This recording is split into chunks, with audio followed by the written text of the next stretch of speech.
L'amour est devenu une chose pertinente dans la vie humaine, uniquement parce que l'émotion humaine est un aspect important d'être un humain. Dans la vie humaine, l'émotion est une chose très puissante. Même de nos jours, bien que les gens pensent qu'ils sont très intellectuels, même aujourd'hui, leurs émotions sont l'aspect le plus important. Oui ou non? C'est l'aspect le plus intense de leur vie.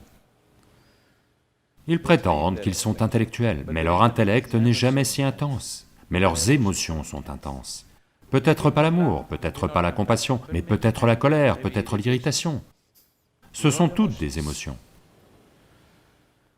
Donc l'émotion est un aspect très important de l'être humain. Maintenant, nous ne parlons que de... Quel genre d'émotion voulez-vous avoir?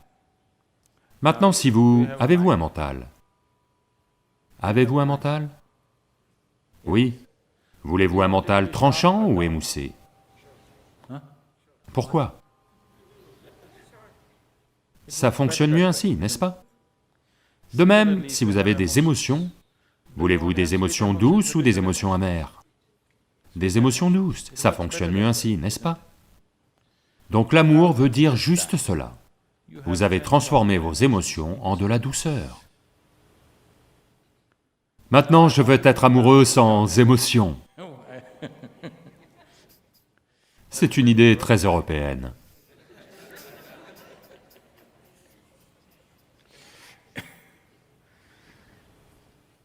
L'amour est une émotion. C'est la douceur de votre émotion que nous qualifions d'amour. Si cette même émotion devient amère, nous l'appelons haine. D'habitude, ce sont les personnes que vous aimez que vous haïssez, n'est-ce pas? Il y a quelque temps, vous les aimiez, maintenant vous les haïssez. Vous ne haïssez pas cet homme qui ne fait que marcher dans la rue, n'est-ce pas? Un certain amour doit avoir eu lieu, et maintenant la pièce est tombée sur l'autre face, et maintenant c'est devenu de la haine. Oui?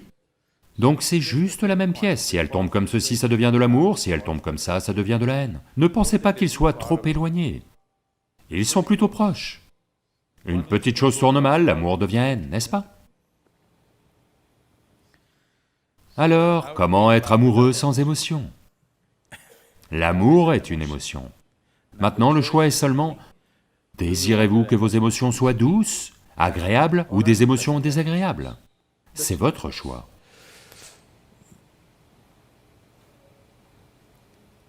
C'est un choix évident, n'est-ce pas? Mais la plupart des gens gardent leurs émotions amères la plupart du temps. L'amertume ne veut pas nécessairement dire qu'ils sont dans une haine active. Ils sont dans l'irritation, ils sont dans l'agitation.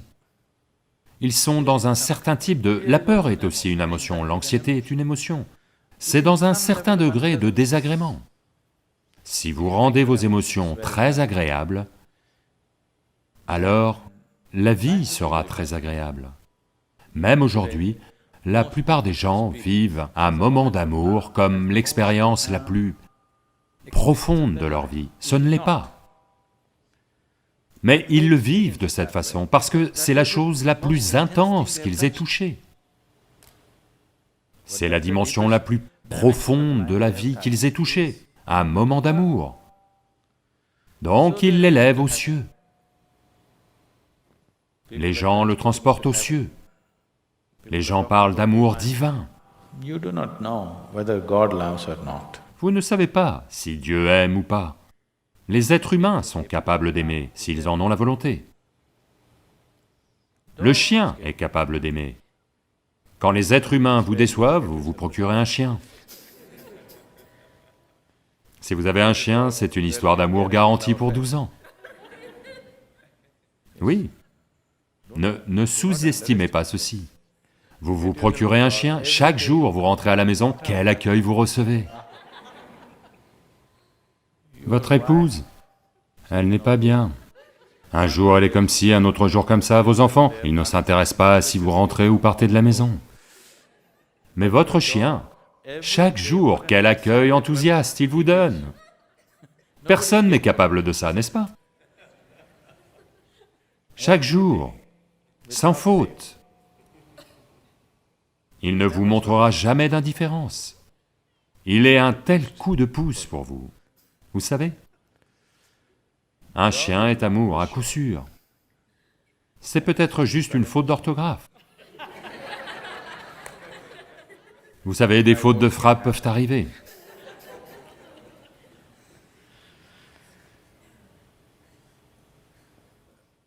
Maintenant,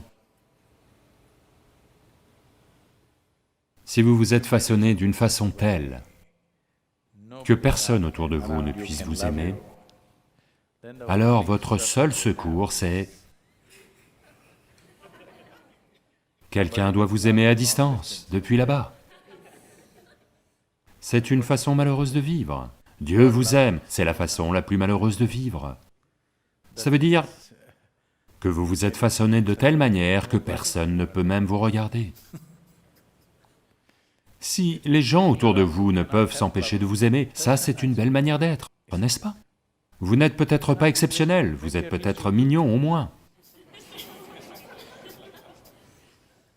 Oui? Donc, en yoga, on ne voit jamais rien en tant qu'amour, haine, bonheur, malheur, on ne voit pas ça comme ça. On voit ça juste comme ceci. Voulez-vous être plaisant ou déplaisant? Si vous devenez plaisant dans votre corps, on appelle cela la santé. Si vous devenez très plaisant, on appelle ça le plaisir. Si votre mental devient plaisant, on appelle ça la paix. S'il devient très plaisant, on appelle ça la joie.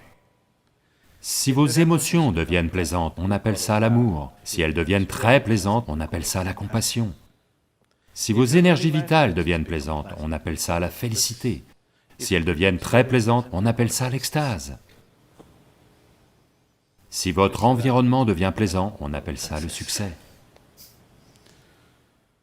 Donc, les autres qualificatifs que vous utilisez ne font que mener à la confusion. Devrais-je être aimant? Vous n'avez pas à être aimant. Soyez simplement plaisant dans votre corps, plaisant dans votre mental, plaisant dans vos émotions, plaisant dans vos énergies, vous serez un être merveilleux. Si vos émotions sont plaisantes, si quelqu'un arrive ici, vous pouvez partager cette douceur avec lui. Si vos émotions sont déplaisantes, à coup sûr vous partagez ça avec les gens, n'est-ce pas? Oui ou non? Donc vous ne pouvez pas faire quelque chose que vous n'êtes pas. Si celui-ci se sent agréable, il va naturellement être plaisant envers tout. Si maintenant celui-ci se sent désagréable, il va être vilain envers tout. Donc au lieu de voir comment rendre celui-ci plaisant, vous voulez être plaisant pour quelqu'un, c'est-à-dire être aimant. Vous n'avez pas à être aimant.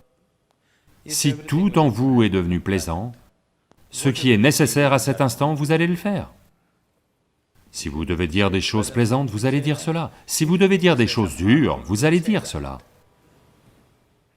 Mais sans qu'il n'y ait rien de déplaisant en vous, c'est important, n'est-ce pas?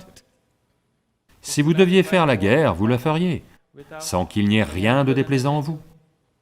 C'est important. Alors vous feriez tout, seulement dans la mesure où c'est nécessaire. Vous n'allez rien exagérer. Si vous dites « j'aime quelqu'un », vous allez exagérer des choses. Au sujet des gens que vous aimez, vous allez exagérer les bonnes choses à leur sujet. Si vous dites « je hais quelqu'un », vous allez exagérer les mauvaises choses à leur sujet. Vous ne verrez jamais rien tel que c'est. Les gens deviennent aveugles avec les choses qu'ils aiment, n'est-ce pas? Ils n'ont pas de bon sens, ils vont perdre tout leur bon sens. S'ils haïssent aussi, ils perdront leur bon sens. Si vous aimez, vous perdrez votre bon sens. Si vous n'aimez pas, vous perdrez votre bon sens. La porte d'entrée de la vie est d'être équanime, où vous êtes capable de voir toute chose telle qu'elle est. Maintenant, vous êtes agréable avec quelqu'un, non pas parce que quelqu'un est gentil. Vous êtes agréable avec quelqu'un parce que vous êtes agréable, c'est tout. C'est une meilleure garantie. C'est une histoire d'amour mieux garantie, n'est-ce pas? Vous êtes agréable avec quelqu'un parce que vous êtes agréable. Si je suis agréable avec vous parce que vous êtes gentil, demain, si vous n'êtes pas aussi gentil, quelque chose d'autre va se produire, n'est-ce pas? Si vous hypothéquez votre état agréable à quelque chose à l'extérieur de vous, que vous soyez agréable ou désagréable sera seulement un hasard. Maintenir celui-ci agréable est votre affaire. Si celui-ci est agréable, quelle que soit l'interaction, il produira de l'agréable. Maintenant, vous n'avez pas réussi à rendre celui-ci agréable, vous essayez d'être agréable avec quelqu'un. Et cela dépend de tant de choses. Pour que vous soyez agréable, ils doivent être façonnés tels que vous le voulez. Et cela n'est pas possible. Personne ne peut être façonné tel que vous le voulez. Vous n'êtes pas capable de faire ça même avec une seule personne, n'est-ce pas? Vous ne pouvez même pas façonner une seule personne telle que vous la voulez. Oubliez le monde entier. Plus vous essayez ceci, plus il y aura d'amertume et de désagrément. C'est pourquoi, dans les soi-disant relations les plus intimes, il y a un maximum de désagréments. Donc c'est parce que vous essayez de faire quelque chose que vous n'êtes pas. Vous essayez d'être aimant, quand vous n'êtes pas plaisant. Quand vous vous sentez amer, essayez d'être aimant et vous verrez, ça va vous détruire, n'est-ce pas? Oui ou non? Vous avez essayé toutes ces choses, n'est-ce pas? C'est destructif. Quand vous vous sentez agréable, ça ne demande aucun effort. Donc, il vous suffit de regarder. Pourquoi le fait que vous soyez agréable ou désagréable est-il dépendant des situations externes? Si tout le monde autour de moi est désagréable, comment puis-je être agréable? Particulièrement si tout le monde autour de vous est désagréable, il est d'autant plus important que vous soyez agréable, n'est-ce pas? Oui ou non? Si tout le monde autour de vous est dans un mauvais état, n'est-il pas d'autant plus important que vous soyez agréable? Si tout le monde autour de vous est en mauvaise santé, n'est-il pas très important au moins que vous soyez en bonne santé, même si vous voulez prendre soin d'eux? Y a-t-il une logique dans « tout le monde est en mauvaise santé, donc je vais aussi tomber malade » ? Quelle est la logique derrière cela? Donc si les gens autour de vous sont déplaisants, ça devient encore plus important que vous soyez plaisant.